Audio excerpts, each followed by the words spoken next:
Hi, welcome to my kitchen.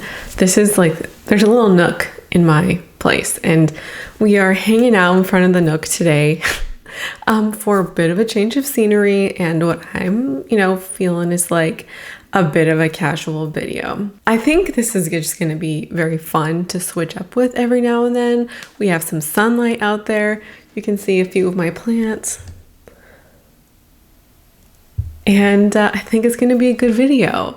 Today, we're going to be talking about all of the things that are making me feel like my most best, love that wordplay, my most best, most thriving self. Things that have been making me feel like me, making me feel like a new woman, making me feel like I have my shit together. They're bringing joy to my life. And if I'm being honest, or I guess before that, I'm going to say everything in this video is free. There's nothing in here that you actually have to go out and buy.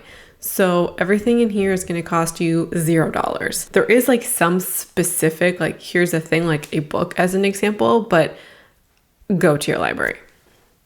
I've realized two things. One, I'm in a very creative moment, and there's so many things here that it's the creativity that is just bringing so much joy and fulfillment to my life. But also, these are the things that are making me so freaking content with my life, with who I am, with what I'm doing, with how I'm spending my time.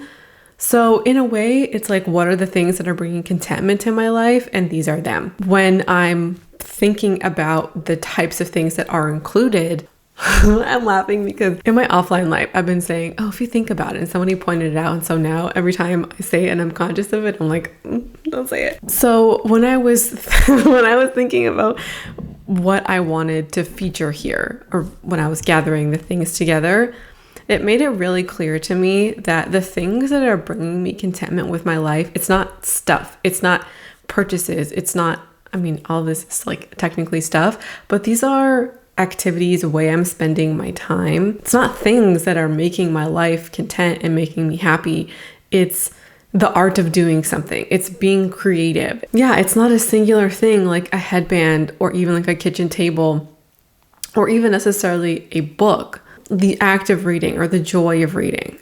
Things of that nature and being creative, ultimately. So we're going to get into it. I have piles of stuff in front of me. So let's get into it. The first thing is the biggest creativity component, and that is art journaling. What led into the art journaling is calligraphy. I don't even know how it happened, but one day I found myself doing calligraphy, and I have this journal here. This was already, I own. It's nothing special, just a little journal. And back in 2019, I wanted to learn calligraphy as well, and I'll show you. This was back in 2019. And now I'll show you, I just started up again recently. We have some work from the other day. Oh yeah, some more here. I have no shame in showing my work that's not good. It doesn't bother me that it's bad because we all have to learn somewhere. And this is me learning. What I found, especially with something like calligraphy or just the creative endeavors that I've been doing, being creative isn't about being good or producing aesthetic things. It's about the act of creating and the emotions or the outlet that it provides for how you're feeling or how you're doing. And so the point of it isn't to be good. It's to be an outlet and to be creative and expressive. And so I have a little saying or my little motto that I've been telling myself lately. If it feels good, it is good. And that's the only metric of goodness, or, the only metric of asking myself, is this good? I don't even ask myself, is this good? Because it doesn't really matter. I am hella enjoying calligraphy. There is so many free resources online. I think the person that I started with was a recommendation from a friend. I think it is the Happy Ever Crafter, I think, but there's no need to buy calligraphy books or printables because there's so many free resources, especially on YouTube, of people who have created just free pages and free courses and free resources to learn and practice with. And that is exactly what I'm doing. No book necessary. So that started the whole creative kick for me. When it comes to something like calligraphy, opposed to, let's say, other art forms, which you'll see in a second, the other art forms, I don't care about necessarily learning to be better or learning to draw aesthetically. It's about the expression. But calligraphy, I like learning to improve my skill so that I can eventually use it in my life. So now I was talking about if it is good, it feels good.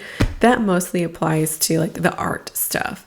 And calligraphy, that aspect I like about it, as I was just saying, was learning this new skill. And I like the act of learning and learning this creative skill. But number two, it does align with my rule in the sense of it's so calming and so relaxing just to sit at night with my earphones in and just, it's like the continuous monotonous motion. It's the exact same thing. It's repetition over and over again. I love the relaxation that it brings.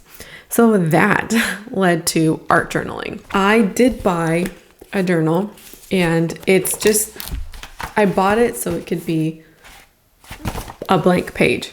I'm not going to show you many pages because in this sense, this is about being creative. So I'll show you one page or a couple pages where I was just playing with watercolor. And so this was just an experiment. Oh, not this one. There's nothing on this page. Just playing and seeing what my watercolors can do. Art journaling and starting this journal has been, I can't quite describe it, but one of the most joyful new hobbies that I could ever have, because it's an outlet, it's creativity, and it was worth the $7 to get this journal. And I don't work on it every day, mostly when the mood strikes, like if I have something I want to get out or if I want to play or do something creative. I cannot express how meaningful this has been and just how fun. And a whole new world was open to me, because there are people who do art journaling where it's like actual journal entries and making it creative. There's people who do collaging. There's people who do junk journaling, which is kind of separate, but also typically involves collaging of some kind. There's people who do watercolor and acrylics and painting. And then there's people who do mixed media art. There's so many artists and art types out there. And even when I'm not doing that art myself, I find it watching other people create art is a joyful experience for me as well. And so I like stumbled into it, found one channel, and I can talk about channels that I've been loving later. And then I found another one and another one and another one, and they're all kind of different and they're doing different things. I like channels that aren't producing aesthetic art. I like people who are producing aesthetic art. So they get, mixtures in there. And then the last creative thing I've been doing is coloring.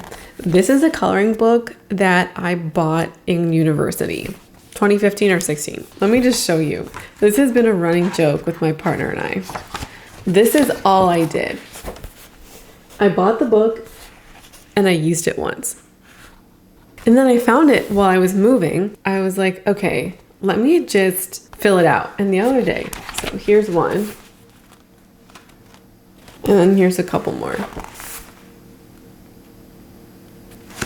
I sat for 4 hours coloring. I was not having a good day, and this was just relaxing.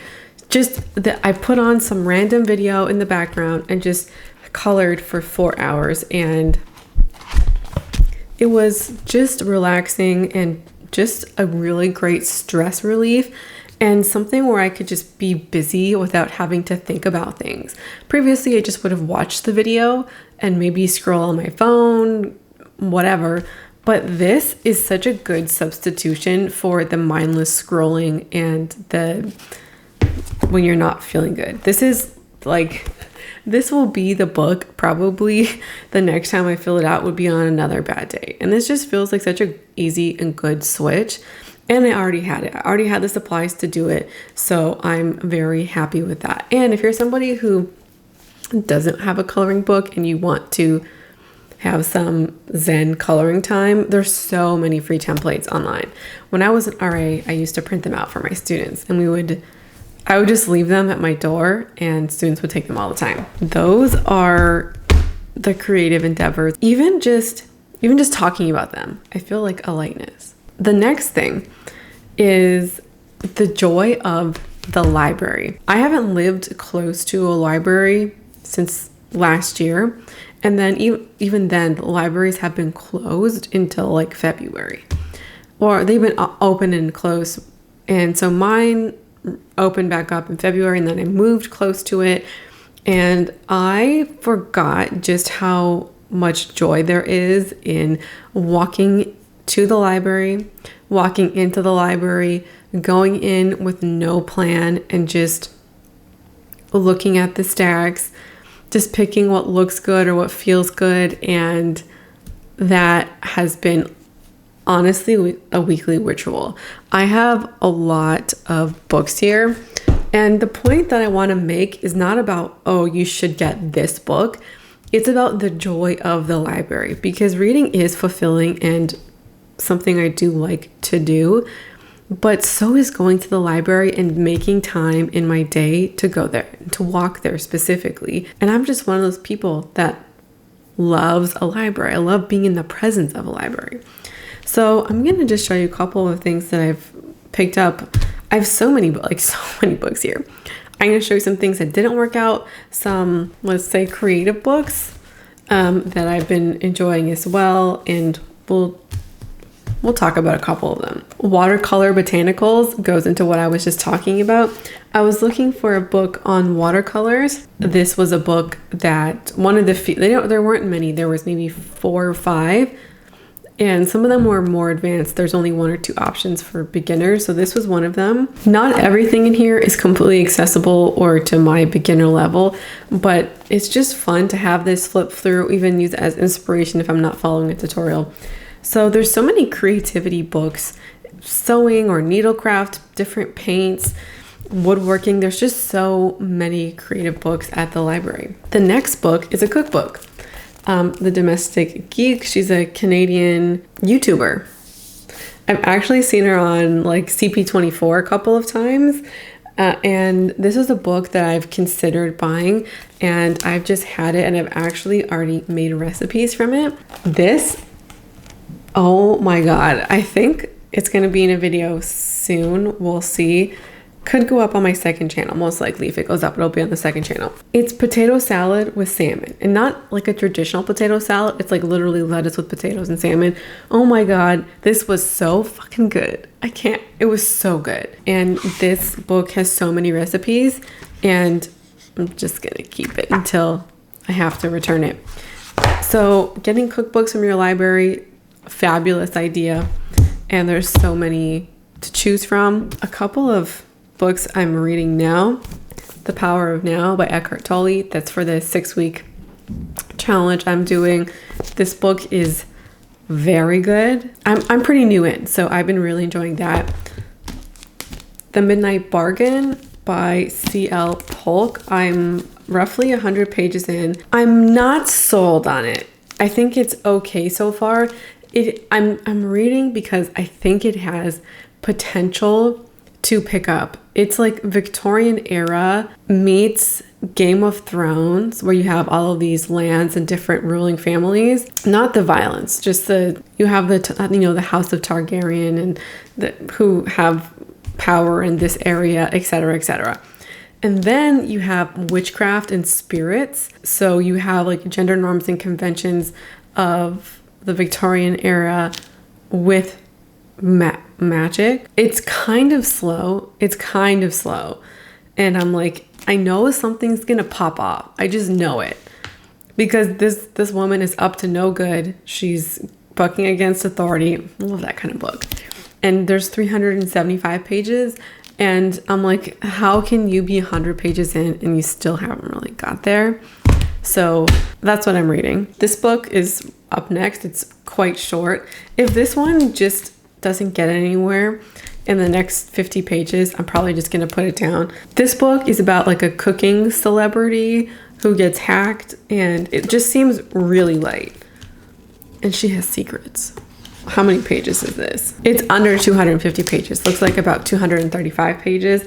So quicker, easier read. We have Broke Millennial. I've been looking at some finance books just, to have inspiration for the no buy, and this was one that I kept seeing appear, so we'll read that. The Daily Stoic, I got a recommendation for by a friend, and I haven't read it yet, but it's like daily meditations. Two books that didn't work out. The first one, The Book of Two Ways. I read the premise in the library and I was like, maybe. And then I got home and I was like, not interested. Like, I think a woman's on a plane crash and her woman's on a plane. It seems like it's going to crash. It doesn't.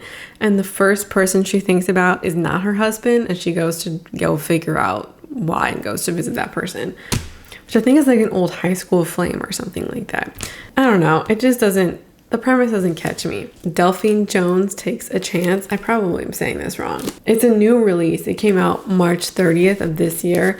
And this one got me because it's like a woman who gets down on her luck, gets down on her luck again, and then gets down on her luck again. And then, eventually, rises from the ashes kind of thing. I love that kind of story. And I feel like I want that in my life right now. But it's so slow. And she got pregnant and dropped out of high school and is a waitress, and it's like that trope is just being milked to death. There has to be more to her in this story than that, and it's just going slow, and it's honestly boring. The last two things are my gratitude journal. You don't need to go out and buy a gratitude journal. This is just one that I have, and this one asks just different questions every day. You can certainly find prompts online as well, or create your own. If I didn't have this, that's what I would be doing. And there's different questions in here, which I am really enjoying. I've also been noticing, or one of the things I like about it is I do feel a huge pick-me-up every time I do this. This alone can turn a day around. And the other, I guess, interesting part about using this is the kinds of questions I find difficult to answer. And I feel like that's saying a lot about where I might want to improve or where I might want to address a question. One of the best parts about being me is, and one that I actually talked to my friend about, something I currently have that I've always wanted. There's some questions where it's like they're kind of standard for these kinds of journals, or along those lines if it's not mentioned in a specific journal that you've seen. But that one just kind of felt a little bit out of the norm and really got me thinking, especially in the no-buy life. Like, it just felt really applicable to the no-buy, and thinking about, wow, there's so many things that, I've wanted even in the past, whether I look at a year ago or 5 years ago. Yeah, and thinking about wanting that thing and then getting it and having to wait and that whole process. And now in some respects, I've forgotten about it. Some of the things I still value, and I really particularly liked that question. The last thing before we talk about media has just been my journal. I have journaled before. It's nothing new, but I really I think out of the two, the one that provides the most value is the gratitude journal. Been loving crap out of this.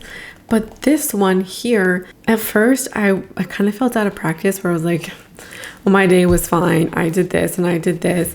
And then finally, after a couple of days, I was going to it to address a question, or to be like, I don't understand why I'm feeling like this today.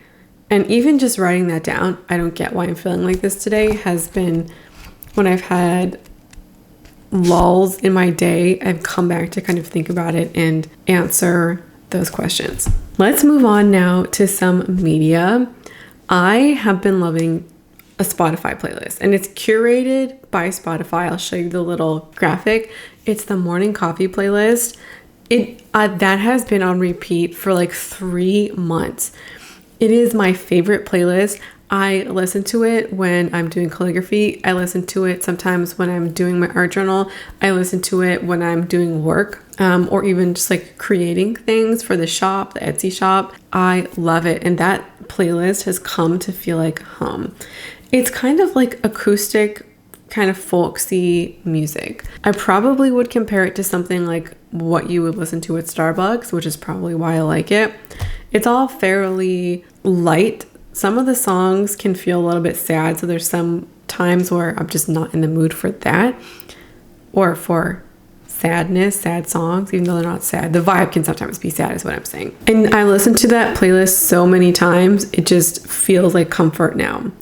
And I think it's a fabulous playlist. I think I know all of the songs on there because I've just listened to it constantly the past few months. Might even be since January. Like, it's been a while. Okay, I think my favorite song in the playlist is Wanted by Landon Austin and Carmen Justice. Okay, I just spent like 5 minutes searching for it. It's called House with No Mirrors. That's the other song I really love. There's so many great songs to love on that playlist.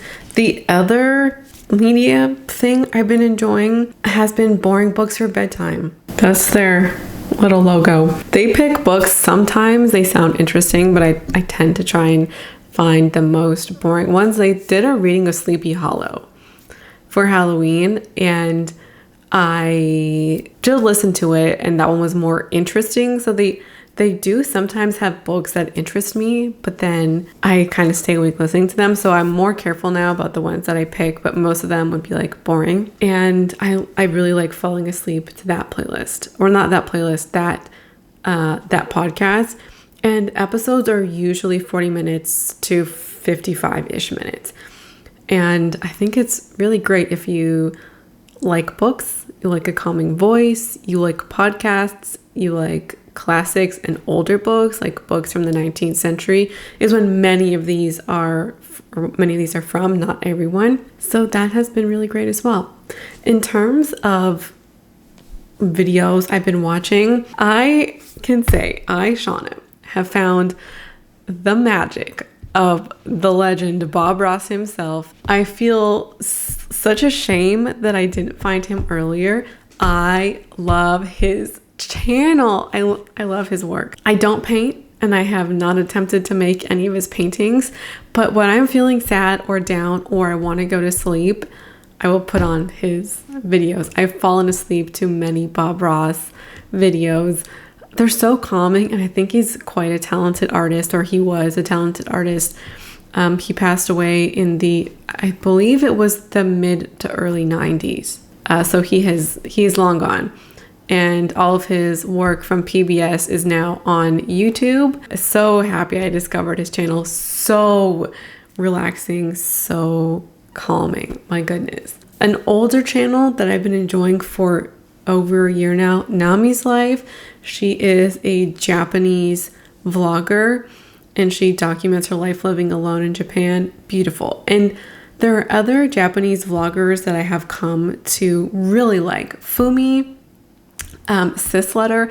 I actually think Sis Letter might be Korean. Okay, so Sis Letter, it says they're from the US, but it does look like some of their writing is in Korean. I think those are Korean characters. Fumi, like her as well. I also like M. Iffy. I think her channel is so freaking aesthetic. And if you like the aesthetics of Nami's Life, I think you'll like M. Iffy's channel. And it was YouTube recommended M. Iffy off of Nami's Life vlogs. Their styles are a little bit different. I would say Nami's Life is more slow, whereas M. Iffy's life is a little bit more, it's less slow. I'm loving these vloggers, and they help my creative juices flow. And so I find the aesthetics, and I find them very calming. For art, there are two main art channels that I've been really liking. The first one is, I always have to take a look at her name so I can pronounce it. I think it's Maremi, M-A-R-E-M-I, Maremi's Small Art. And she does a lot of mixed media art. I think if you go see her work, you'll see it. And one of the things I just like about her is just create now. Just create now and just focus on the art. She's such a joyful personality, and I love watching her create. And her videos are also longer. They tend to be 45 minutes plus, not always, but usually. And I find that when I want to go to bed, or again, I'm in like a down mood, or I want inspiration to create something that day, I'll watch her videos, and I typically get inspiration. She inspires me to create art, whereas my style is very much not like hers, but she inspires me to just create. And the other channel that I think I've been getting just the most amount, I think I've watched nearly her entire catalog in a month or 3 weeks. Helen Colebrook, she's, I think she goes by Journal with Purpose on Instagram. Yeah, she does go by Journal with Purpose on Instagram. And I love her channel. She does a lot of actual like writing and traditional journaling, but doing some of those creative elements and creating collages on them. She uses a lot of different types of media, like watercolors and collaging and drawing. I get a lot of ideas from her. And this is all coming back to me. I came across a channel called Seaweed Kisses. I really like her channel as well. She's a favorite. She's on here. She is more of the typical kind of, I don't want to say journaler, but has more of the typical kind of planner videos where you have like pens, and she talks about the Hobonichi weeks and the traveler's notebooks and has those kinds of videos. But I came across one of her videos about an art journal, and I went, gasp, this is what I want, because I don't think I'm a planner at this moment. And then that led me to Helen Colebrook, and those two together was like the perfect storm. And I've been loving these channels and just binging everything, and they're making me feel like my most creative self. So that is everything to mention for today's video. I would love to know what you've been loving lately, what kind of favorite activities or things you're doing that are making you feel like your most best, authentic, happiest, joyful self. Even if it's just walking in nature or spending time with a particular person. I don't want to say just, because anything that makes us feel like our best selves should never be a just anything. I would love to hear your feedback, your comments in the comments down below. Thank you so much for watching, and hope to see you again around here soon. Bye.